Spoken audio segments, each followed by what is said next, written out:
بسم الله الرحمن الرحيم. كتاب أنزلناه إليك لتخرج الناس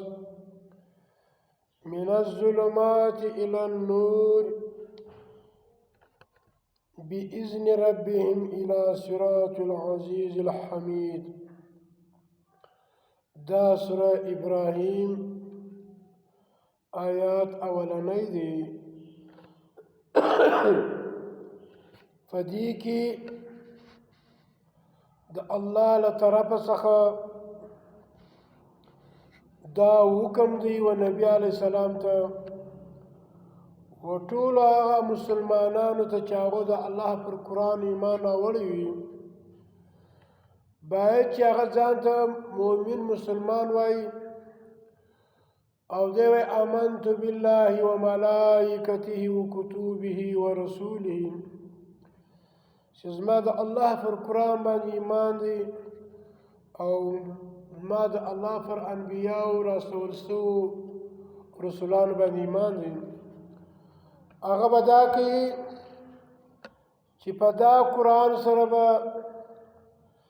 دی و خلکو ته تبلیغ کوي،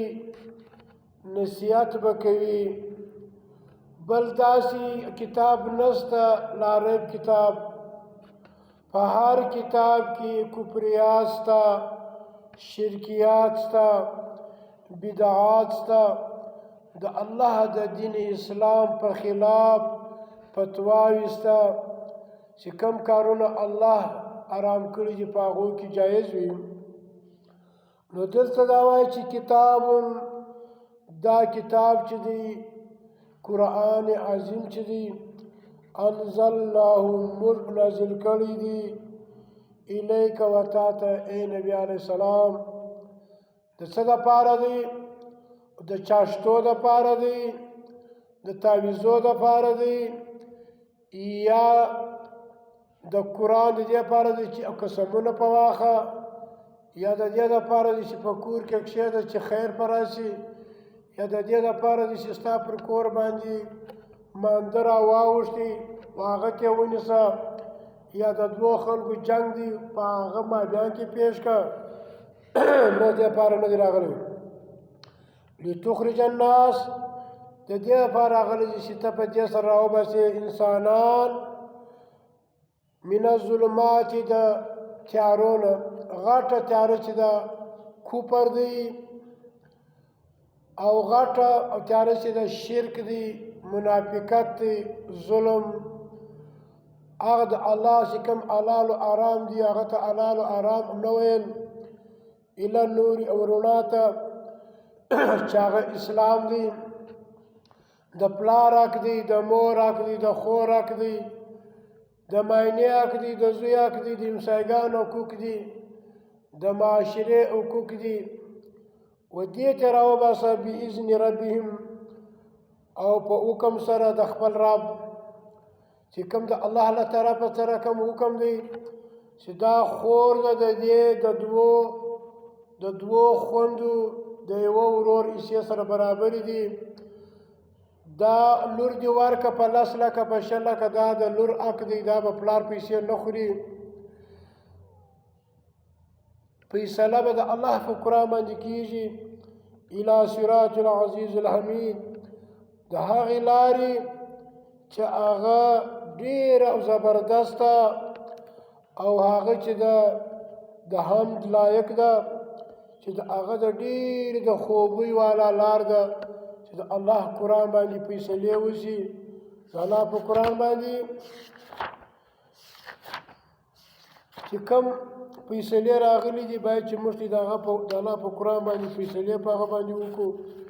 او د مور حق، د پلار حق، دا ټوله په هغه باندې د الله پر قرآن باندې حل کړو، په هغه باندې موږ فیصلې وکړو. غلا یو تیاره ده، غیبت یو تیاره ده، او د خور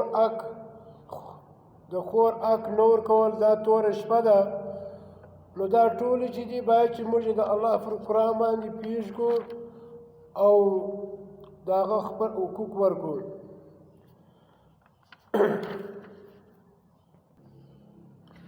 او بله مسله دا ده چې په هغه د قیامت په ورځ باندې به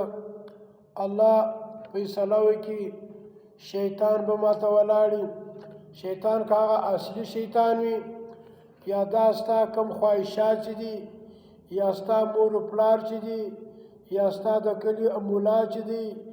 یا پیر چې دی دا ټوله به ولاړي نو وقال الشیطان وبوایي شیطان لما قضی الامر کله چې وشي فیصله د ټولو کارو ان الله بشک الله چې دی وعدکم د دې سره وعده کړې وه